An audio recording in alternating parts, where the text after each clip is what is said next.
Oi pessoal, estamos de volta em mais um episódio do Nexus Pod, onde nós sempre temos um ambiente para conhecer as pessoas que constroem o Nexus, que fazem diferença e que vão fazendo com que nós tenhamos uma comunidade cada vez mais forte e mais engajada. Hoje nós temos aqui o prazer de conhecer e de falar um pouquinho com o Sérgio, que já há algum tempo que namora com o Nexus, ou que pelo menos participa de algumas atividades do Nexus e que recentemente virou membro do Nexus Ipiranga. Recentemente, desde a fundação do Grupo Ipiranga. Bem-vindo, Sérgio. Muito obrigado mais uma vez pela oportunidade, Tiago, a você, a todo o pessoal da diretoria do Nexus, né, por ter me convidado a participar desse podcast. Para mim foi uma grande surpresa, né? Como você já falou, eu já namoro o Nexus já há pelo menos aí há 6 anos, né? Quando eu fui convidado a fazer uma palestra na época do Nexus, ainda era no Tatuapé, não esse do Tatuapé moderno, mas o Tatuapé antigo, antes da pandemia, né?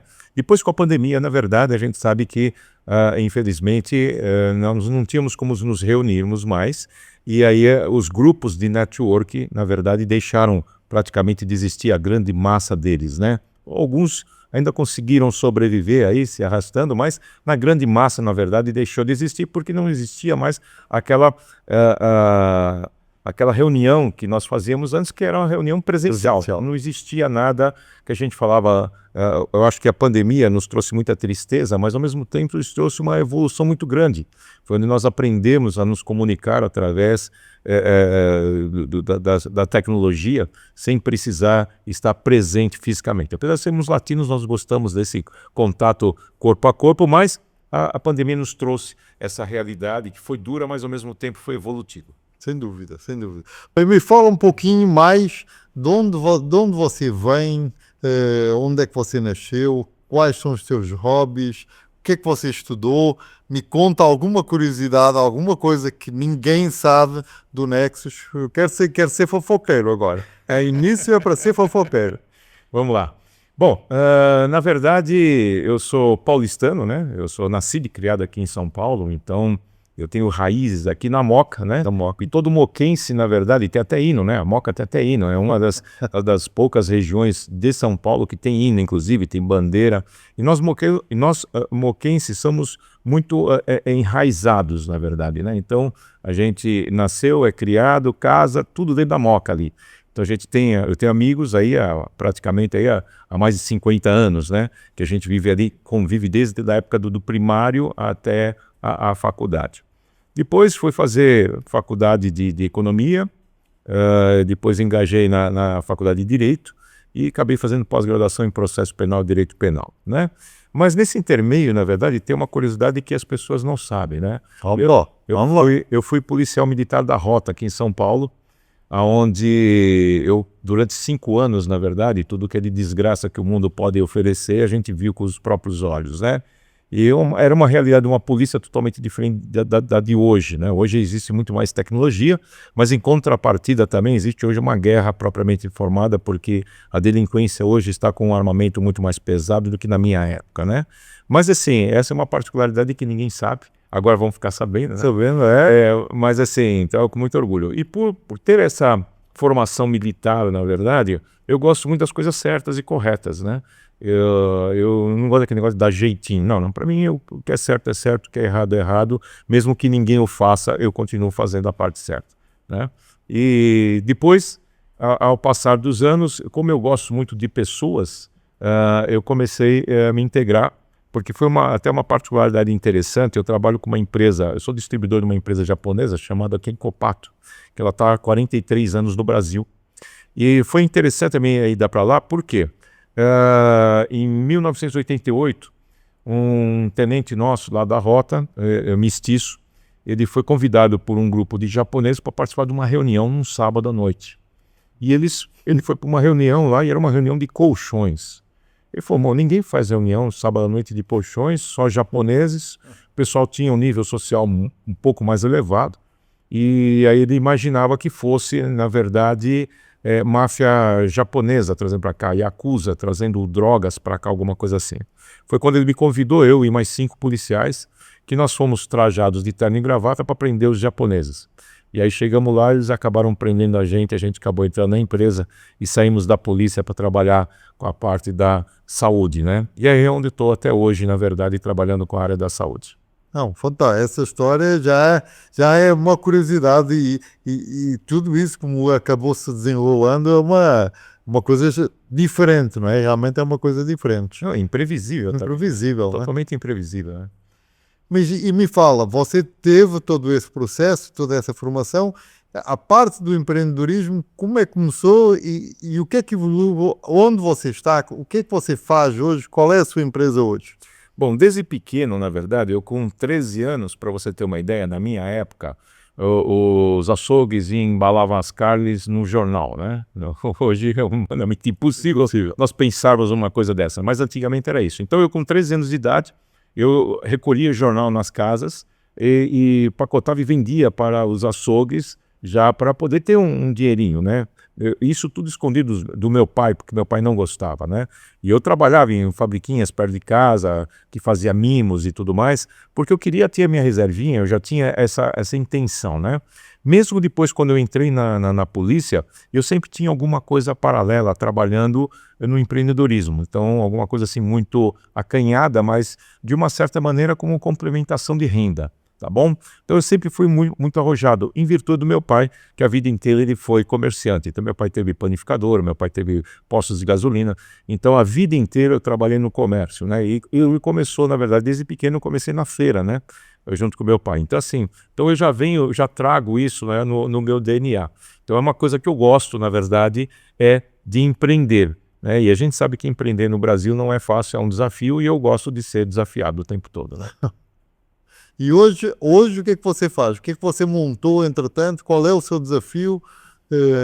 E qual é a cadeira que você representa dentro do Nexus? Hoje no Nexus Ipiranga eu estou como quiropraxista, tá bom? Eu sou quiropraxista, acupunturista, massoterapeuta. Eu tenho mais de 42 cursos voltados na área da saúde. A maioria deles eu não executo, justamente para ter mais conhecimento.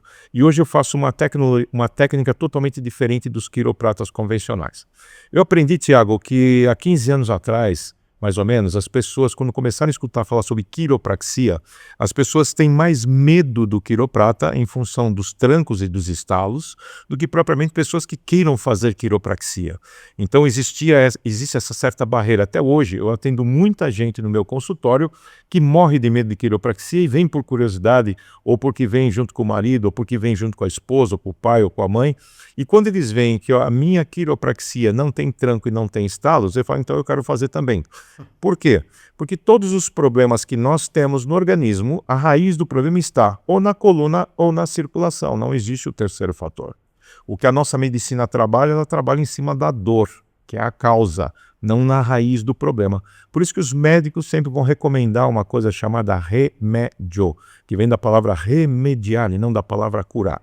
E remédio é uma droga que a gente compra na drogaria. Se fosse algo bom, a gente possivelmente compraria na boaria, na churrascaria, na padaria, mas menos na drogaria, né? Então, eu comecei a desenvolver. E aí eu falei, como é que eu vou fazer? E aprendi na faculdade, como todos os outros quiropratas, dando tranco. Por quê? Quando você procura um quiropraxista é porque você está com dor. Ninguém acorda de manhã, um dia ensolarado, e fala assim, hoje eu não sei o que eu vou fazer, acho que eu vou no quiro. Não, a pessoa vai no quiro porque ela já passou... Com algum desconforto, no mínimo. No mínimo, ela já passou por médicos, não resolveram, já tomou remédio, já passou pela curandeira, já passou pela vizinha, tá? E nada deu certo. Então eu falei, bom, agora eu vou tentar no quiroprata. E aí o que acontece, na verdade? E aí as pessoas têm esse empate. Pô, mas eu vou lá e as pessoas, às vezes, próprios médicos, às vezes desconhecem a nossa atuação. Por quê? Por exemplo, uma pessoa está com um problema lombar ou um nervo ciático inflamado, o médico manda fazer 10 sessões de fisioterapia. A pessoa vai na primeira sessão, não volta nunca mais. Por quê? A dor que ela vai sentir no pós, ela nunca mais vai querer voltar lá. Por quê? Porque você está com um nervo inflamado que tem a ver com a coluna e o médico está te encaminhando para um profissional que mexe com o músculo. Então existem 3 profissionais que são muito distintos, que a própria medicina às vezes desconhece, que é o quiroprata, que é o especialista em coluna, você tem o fisioterapeuta, que é o responsável por musculatura, e você tem um massoterapeuta, que é o responsável por massagem. Então é normal as pessoas me ligarem e perguntar quanto custa a massagem de quiropraxia. Quiropraxia é ajuste de coluna, não é massagem. Mas eu entendo que se o médico não conhece, o próprio pessoa comum também tem essa dificuldade. E foi então que eu desenvolvi o meu método próprio. Então, por exemplo, hoje a minha sessão ela tem 6 itens, né? Quiropraxia é 15, 20 minutos no máximo. Tá bom? A minha sessão tem 1h30. Por quê? Eu entro primeiro com 3 tecnologias japonesas. Primeiro, magnetoterapia, que é o que vai tirar o estresse do corpo. De vez em quando você não toca numa pessoa no carro e vai tomar um choque? Ok, então vou dizer que você é uma pessoa normal, ok? Começamos bem isso. O que é esse choque? Nós chamamos de energia eletrostática. É uma energia que fica acumulada aqui, ó, em cima do trapézio, ou seja, em cima dos ombros, estrangulando os nervos da coluna cervical, mandando menos oxigênio para a cabeça. Primeiros sintomas que ele tem, irritabilidade, ele fica a flor da pele. Segundo, lápis de memória. O que é lápis de memória? Eu atendo uma ligação, daqui a 10 minutos eu não lembro o que a pessoa me pediu. Ou, às vezes eu me pego abrindo a porta da geladeira e do armário e não sei nem o que eu estou procurando. Isso é lápis de memória. Depois disso vem ansiedade, depressão, bruxismo, queda de cabelo. Queda de cabelo é um problema de coluna, não é um problema de cabelo. Aí você vai no dermatologista e vai falar que está faltando 3 vitaminas no teu couro cabeludo. É óbvio. Se aqui está travado, não está subindo oxigênio adequado, como é que vai subir proteínas e vitaminas? Aí você toma um comprimido, em vez de subir para a cabeça, desce para a bexiga e você acaba caindo o cabelo do mesmo jeito. E as pessoas me perguntam, mas o médico sabe disso? Pergunta de $1 milhão, não sei responder. Okay? E aí depois nós entramos com a fototerapia. Eu percebi que você gosta também de animais, né? E você tem parece que 2 cachorrinhos, né? 3 cachorros. 3 cachorros. Eu tenho 2 também. Pode reparar que os nossos pets de manhã, quando tem sol, eles vão para o sol, ok? Mas se eu falar para você que os nossos pets odeiam o sol, você acredita? Você fala, como assim? Se vai todo dia para o sol, odeia sol? Exatamente. Eles vão para o sol para buscar energia solar. É como se fosse uma bateria. Eles ficam até de barriguinha para cima. Mas se você contar no relógio, você vai perceber que vai dar em torno de mais ou menos 3 minutos no máximo. E pode reparar que os nossos pets não pegam sol à tarde, porque à tarde não tem infravermelho longo, só de manhã que tem. Mas vamos falar de pessoas? Nós temos a casa de detenção. O detento tem banho de sol, e é de manhã. Porque o governador quer ver todo mundo bronzeado bonitinho? Não, é para não dar despesa. Ou seja, eles não estão fazendo nada, põe os caboclos lá 1 hora no sol, eles têm mais saúde que nós que somos produtivos. Os japoneses, entendendo que nós não temos tempo para tomar sol todos os dias, ele criou o sol lá em Fukuoka, no Japão, pegou 5 minérios, juntou e trouxe a mesma energia do que os raios solares e deu o nome de fóton. Ok? Se a gente for lá atrás, por exemplo, na década de 50, 60, as casas tinham uma coisa chamada solário. Por que existia esse solário? Era para bronzear? Não, era para tirar febre. Porque naquela época, na década de 50 e 60, nós não tínhamos os medicamentos que nós temos hoje. Então, quando uma pessoa estava com febre, você levava ela para o sol, através do infravermelho, para abaixar o seu nível de febre. Tá bom? Então, isso é uma coisa que nós precisamos. Todo ser humano, todo ser vivente, ele precisa de energia solar e precisa de energia de magnetoterapia, que é o contato físico com a Terra. Entendeu? Aí você vai falar para mim assim, o que o estresse causa na gente? Que é essa energia eletrostática nós conhecemos como estresse. O estresse pode levar à morte. Como assim? Se eu não tirar o estresse do corpo, ele vai acumulando. Vai chegar um determinado momento, Tiago, que ele pode romper um vaso ou do coração ou da cabeça. Aí que a gente escuta falar do aneurisma cerebral, do AVC, do derrame, do infarto e tudo mais. E uma coisa que eu tenho trazido bastante para o Nexus, e não só para o Nexus, mas principalmente nas palestras que eu faço, é alertar as pessoas para que as pessoas possam ter menos sofrimento. Por quê? Se você já conversou com alguém que já teve infarto ou derrame, Tiago, já conversou com alguém? Se você perguntar para essa pessoa como é que aconteceu, a resposta vai ser sempre a mesma, 100%. Tiago, eu não sei, eu estava bem de saúde, de repente comecei a passar mal, fui parar no pronto-socorro e tive um infarto e tive um derrame. Eu digo para essas pessoas, quem tem infarto e derrame não está bem de saúde. Eu pratico beach tênis e pratico também a pickleball. Esse final de semana agora, inclusive, nós tivemos um óbito num campeonato de pickleball lá na Vila Prudente.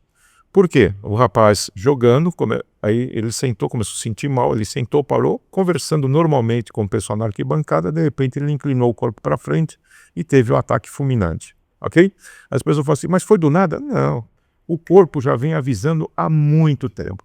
Aquela situação que de vez em quando eu sinto uma dor no joelho direito, de vez em quando eu sinto uma dor na lombar, de vez em quando me dá insônia, de vez em quando eu tenho dor de cabeça, de vez em quando... Olha os quantos de vez em quando eu estou falando. Ou seja, o corpo está te avisando que algo não está bem, mas para nós, machão, principalmente para os homens, é normal, é de vez em quando. E esse de vez em quando, constantemente, pode te levar ao infarto.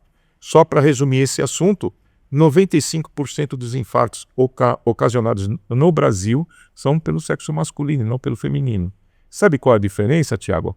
A tua esposa, quando ela percebe algo de diferente, ela vai buscar informação. É com a amiga, é na internet e tudo mais.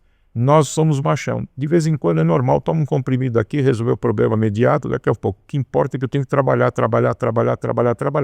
E aí o que acontece? Esse trabalho que você está ganhando dinheiro, depois de determinado tempo você vai ter que gastar tudo para recuperar aquela saúde que você perdeu. A gente tem que ter uma ideia que o nosso corpo é desenvolvido para ver 100 anos. Ou seja, é fácil, faça a conta de quantos anos você tem hoje, quantos anos falta para você chegar lá. Quando você vai no shopping e vê, por exemplo, uma pessoa de 70 anos de idade usando uma bengalinha, é sinal que ela nunca fez atividade física ou que faz muitos anos que não faz atividade física. Por quê? A panturrilha dela tá flácida e ela não consegue se manter em pé. Então ela precisa de uma bengala como apoio. Mas quando eu estou falando de uma pessoa de 70 anos, aí você fala, mas Sérgio, se o corpo vive 100 anos, o que vai acontecer? São 30 anos de sofrimento para essa pessoa. Então, nossa geração, nós que estamos aqui agora, e você que está nos escutando, quero dar um alerta para você. Veja quantos anos você tem e quantos anos falta para você chegar a 100 anos. Agora você tem duas opções. Você pode chegar como nós estamos hoje, tomando banho sozinho, se alimentando sozinho, ou você pode chegar numa cama ou numa cadeira de roda esperando alguém para poder te limpar quando você for no banheiro. Essa escolha não dá para fazer aos 80 anos. Nós temos que fazer desde já. Desde os 30, 40 anos. Porque até os 30 anos o corpo aguenta qualquer desaforo. Depois a conta chega mais tarde ou mais cedo, a conta chega. E hoje nós precisamos, para a gente ter uma longevidade, a gente precisa ter o tripé. Qual que é o tripé, na verdade? Primeiro, o sono perfeito, que é o sono REM. O que é o sono REM? O sono tem 5 estágios. Começa com a sonolência, quando começa a abrir a boca. Sono leve, sono médio, sono fundo e o sono perfeito, que é o sono REM. É ele que vai fazer o metabolismo no teu corpo para que você possa começar um dia explodindo de energia. Aí você fala, mas Sérgio, como é que eu sei se eu cheguei no sono REM ou não? É muito simples. Se você estiver acordando mais quebrado do que arroz terceira, cansado, com sono, pior quando você deitou, é porque você não chegou no sono REM. O sono hoje, Tiago, é tão importante que o sono pode te levar à morte. Infartos ocorrem por falta de sono, pessoas que não têm condições de ter um sono perfeito. Mas Sérgio, mas eu babei, eu ronquei, tudo bem, você pode ter feito tudo isso, mas você não chegou no sono perfeito, ok? E hoje é tão importante o sono que em São Paulo já existem 2 hospitais do sono, só para cuidar de pessoas que não conseguem dormir, ou seja, que têm insônia ou que dormem mal. E isso tem muito a ver com a qualidade do sono que a gente tem a cuidar da nossa vida, né? Não sei se é mais ou menos isso. Bom, Sérgio, não, você já abordou aí um monte de temas interessantíssimos que a pessoa fica refletindo, não é? De como é que realmente a nossa vida acaba ficando exposta e o quanto nós temos que saber reagir a tudo isso. Eu queria puxar agora, que você já falou um pouquinho sobre a parte empresarial, como é que você chegou ao Nexus e... Eu vou fazer sempre estas perguntas para nós irmos e voltarmos com algumas perguntas que vão ser interessantes. Como é que você chegou ao Nexus? Você conheceu o Nexus? Você me contou um pouquinho antes, me fala um pouquinho. Na verdade, o Nexus para mim foi uma surpresa. Mais ou menos em meados de 1999, mais ou menos, 2000, que eu conhecia, existiam 13 grupos de network. Então eu tinha lá vários grupos, entre eles o Nexus. E eu fui convidado para fazer uma palestra no Nexus sobre qualidade de vida e bem-estar para as pessoas. E nessa palestra, na verdade, foi onde eu conheci o Nexus. E eu achei bastante interessante o sistema que era abordado, a maneira com que era conduzida. Eu não conhecia nenhum grupo, quer dizer, eu frequentava os grupos network, e aí eu não entrava em nenhum, porque se eu entrasse em um, eu não podia frequentar os demais. Então eu ficava praticamente pulando aí de grupo em grupo, né? Aí veio a pandemia, realmente, a pandemia acabou, a maioria dos grupos, quase 99% dos grupos acabaram ruindo e acabaram deixando de existir. Alguns ainda sobreviveram, e o Nexus foi um deles, ok? E aí eu venho acompanhando o Nexus. Depois fiz também, nessa nova geração pós-pandemia, também fiz algumas palestras, inclusive em Interlagos. E minha primeira palestra foi na Paulista, depois eu fiz em Interlagos. E aí eu estava me preparando, na verdade, para poder entrar no Nexus. Por quê? Eu entendo que o network, na verdade, ele tem um propósito desde que você seja um profissional sênior, ok? Eu entendo que as pessoas que ainda não atingiram o grau maduro do empreendedorismo, não faz muito sentido para eles. Por quê? Porque não é uma reunião de amigos. Eu costumo dizer lá, principalmente quando as pessoas entram no Nexus pela primeira vez, eu gosto sempre de fazer o primeiro RDN com eles. E meu primeiro RDN... Para aqueles que não conhecem, que não são do Nexus, RDN é reunião de negócios. É reunião de negócios, onde a gente conhece um pouquinho mais do profissional, né? Um pouquinho mais a pessoa, né? Então, eu dou algumas dicas para eles poderem não perderem tanto tempo como eu perdi. Porque, às vezes, quando você entra... Eu fiz parte de um outro grupo também, então, quando você demora um certo tempo até você entender como é que funciona um network, às vezes você perde 2, 3 meses. E nós, profissionais, não podemos dar no luxo de perder 2, 3 meses. Então, eu digo para as pessoas o seguinte, que o Nexus, ele é meu departamento comercial. Ele faz parte da minha empresa. E eu tenho que entender isso como meu negócio. Eu não entendo o Nexus como reunião de amigos, eu não entendo o Nexus como um bate-papo, lazer, não. Eu entendo o Nexus como fazer parte da minha vida profissional. Tanto é que eu determino, na verdade, um dia da semana, que é as quartas-feiras, onde a gente se reúne. Eu procuro não marcar nada, a não ser que seja algum caso, algum tratamento que eu estou fazendo, que não dá para mim mudar de dia, mas eu procuro deixar esse dia específico. Não só esse dia, mas normalmente mais um dia à parte. Por quê? Não basta só você fazer a reunião. Isso é muito pouco.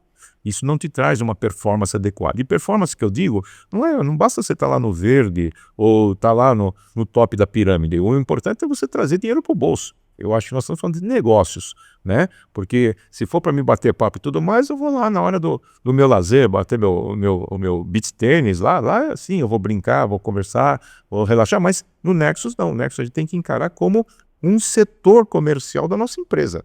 Por quê? Porque eu preciso com que aquelas pessoas que estão ali junto comigo, aqueles empreendedores, aqueles empresários, possam conhecer do meu serviço, da minha atividade, Dos seus diferenciais, não é? dos meus diferenciais, para que ele possa se sentir realmente confortável e seguro a poder indicar para as outras pessoas mais próximas. Então eu sempre digo, quando você entra, por exemplo, no Nexus, muitas das vezes a pessoa entra com o intuito de querer vender para o grupo. Você pode até vender para o grupo, mas o foco principal é muito pequeno, a mentalidade fica muito pequena, você tem que vender para quem? Para a carteira daquele grupo. Então assim, se a pessoa entrar no Nexus querendo vender algo para mim, tudo bem, pode ser que ela venda para mim, não tem porquê, porque eu vou consumir, e eu consumo dentro hoje dos profissionais do Nexus. Só que é um cara só. Agora, se ele for para minha carteira, na verdade, ele vai ter muito mais oportunidade e muito mais chance de poder mudar. Então, é isso que eu entendo, na verdade, de um grupo como o Nexus, que traz e aí, para isso, você tem que ser o quê? E aí vem aquela parte militar, né? O que você tem que ser? Você tem que ser presente, não pode chegar atrasado. Então, só para você ter uma ideia, o nosso grupo, quando é presencial, a gente se reúne 11 horas. Que é o nosso grupo, acho que é o único grupo, é o único almoço. Não, tem um que também a reunião presencial na hora do almoço, que é o Interlagos. Interlagos. Mas a reunião virtual é também às 8 da manhã, não é? Ok. O Interlagos o Ipiranga é sempre às 11 horas. Sempre às 11 horas. Mas o Interlagos também é porque quando eu fiz a palestra foi na hora do almoço também, me lembro muito bem. Mas só para você ter uma ideia, então, o que eu estava comentando? Então, por exemplo, vai começar a reunião às 11 horas, eu chego 10h15, eu já estou lá. Por quê? Eu quero ver o pessoal montar, e eu não faço parte da diretoria, não faço parte de nenhum, tá? Mas eu estou lá para receber as pessoas. Ok? Por quê? Porque eu acho que isso é importante, você estar lá, chegar com tempo, porque você não sabe se vai furar um pneu, se não... E acho que a coisa mais desagradável que tem é começar uma reunião e você chegar atrasado na reunião, quer dizer, você acaba... Uma imagem ruim que você acaba... Exatamente. Para além de para o grupo também é ruim, não é? Eu imagino. A gente, para o palestrante que está lá, de receber a pessoa atrasada, tudo isso é É falta de respeito, né? Eu acho que é falta de respeito para com os colegas, entendeu? Então, essa é a minha visão. Não estou dizendo que eu estou certo ou errado. Então, eu faço isso. Então, eu sempre chego antecipadamente, eu sempre estou ali na porta recebendo as pessoas, porque eu acho que isso é importante, é o relacionamento que você tem, tá bom? Não só com os colegas nossos que estão lá no dia a dia, os empreendedores, mas também as pessoas que a gente está recebendo. Porque a coisa mais gostosa que tem é você chegar numa casa que você não conhece ninguém ou que você foi convidado por alguém e alguém poder te receber com um sorriso, sabe? Perguntar o que você faz e tudo mais. Então, isso eu acho que faz parte do... Então, tem pessoas, por exemplo, que chegam depois do período. Aí você para, essa pessoa não tem o compromisso necessário de chegar e cumprir o mínimo horário, que é uma vez cada 15 dias. Ele não consegue se programar para chegar no horário certo, entendeu? Marca RDN, aí chega no dia o cara falta. Aí não sei o quê. Como é que eu posso? Se a pessoa não tem esse compromisso, como é que eu posso indicar alguém para essa pessoa? Eu vou ficar sempre em dúvida, entendeu? Então, isso as pessoas pensam que não, mas todo mundo está observando. Todo mundo percebe quem tem performance, todo mundo percebe quem chega cedo, todo mundo percebe muito mais quem chega atrasado. Eu vim de um grupo, por exemplo, de network, que quando você chegava atrasado na reunião de presencial, você levantava na frente de todo mundo e falava assim, hoje eu não vou poder fazer minha apresentação, meu pitch, porque eu cheguei atrasado. Pô, isso é degradante. Desculpa, porque você é profissional que você é, empreendedor. E você vai, não vou fazer meu pitch porque eu cheguei atrasado. Quer dizer, isso é para acabar com a pessoa mesmo. Ou seja, eu, particularmente, eu observo muito isso. Então, assim, eu só vou indicar e vou referenciar, porque referência, na verdade, é a pós-graduação da indicação. Indicar, você indica a qualquer um, por exemplo, uma pizza boa. Você conhece uma pizza boa? Ó, aqui embaixo tem uma pizzaria boa. Legal. É diferente de falar assim, olha, Tiago, vai aqui embaixo. Tem o José da Silva, é o dono da pizzaria, você vai lá, fala em meu nome, tá bom? Que ele vai caprichar numa pizza para você. É completamente diferente. Isso, na verdade, é o quê? Uma recomendação. Então, quando você põe seu nome na frente, na verdade, você tem que muito saber quem está atrás de você. Ou seja, se aquele profissional vai ter condições de atender o teu cliente, que muitas das vezes é um cliente que te traz um faturamento bastante relevante e que você não pode pôr esse cliente em risco, né? Ou mandar o cliente, por exemplo, para uma pessoa e a pessoa ser mal atendida, porque depois eu vou falar com o meu cliente, falei, e aí, como é que foi, tá, e tudo mais. Só, eu liguei para lá, mas a pessoa não me atende, nunca tem horário, tá? Quer dizer, você indica a pessoa, você referencia a pessoa para um lugar e a pessoa te dá uma negativa dessa, com certeza eu não vou mandar, não vou indicar mais ninguém. Então, isso que as pessoas têm que entender, que network não é reunião de amigos. Network é reunião de empresários para fazer negócios de uma maneira mais light, confortável, mas o foco é esse aí. Assim eu penso. Tanto é que o Nexus, quando ele nasceu, hoje por acaso nós até mudamos o nome para ter uma amplitude maior, mas nós nascemos como o Nexus Fábrica de Negócios e queremos continuar a ser conhecidos como uma fábrica de negócios, não podemos, mas nós acabamos mudando para a fábrica de net sharing para dar uma amplitude maior do que só fazer negócios, porque nós de fato acabamos conseguindo fazer mais do que isso, mas não podemos perder nunca a veia e a consciência de que somos empresários e queremos fazer negócios. É essência, né? Sérgio, o papo está ótimo, mas o tempo já arrebentou. Então eu vou pedir para você agora olhar ali para a sua câmara e fala para a tua equipe do Ipiranga, passa a mensagem que você quiser para eles e logo de seguida nós vamos terminar, mas eu quero que você agora fale com a sua equipe. Legal. Então mandar um recado para vocês aí do Ipiranga.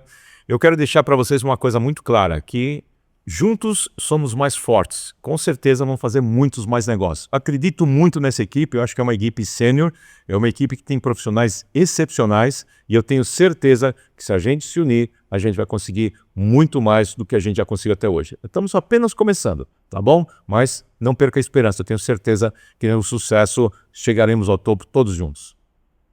Maravilha! E assim foi mais um episódio fantástico. Tivemos a oportunidade de conhecer o Sérgio, um membro de um dos grupos mais novos do Ipiranga, que está aí dando show, um grupo que tem, nós acabamos falando, tem um horário diferente, ou seja, aquele profissional que não tem tempo ou não consegue fazer reuniões de manhã, mas quer fazer parte de um grupo de networking, como nós dizemos, de net sharing, que é um estágio mais profundo do networking, você conhece o Grupo Ipiranga e você vai poder ter o prazer de encontrar lá o Sérgio, que é um dos membros mais influentes, mais fortes e de alta performance no Ipiranga.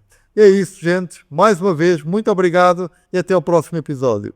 Obrigado, Sérgio. Eu que agradeço mais uma vez. E quem quiser fazer RDM comigo, uma reunião de negócios, estou inteira à disposição. É só me chamar lá no Ipiranga, terei o maior prazer de atender vocês. Tchau, tchau, pessoal.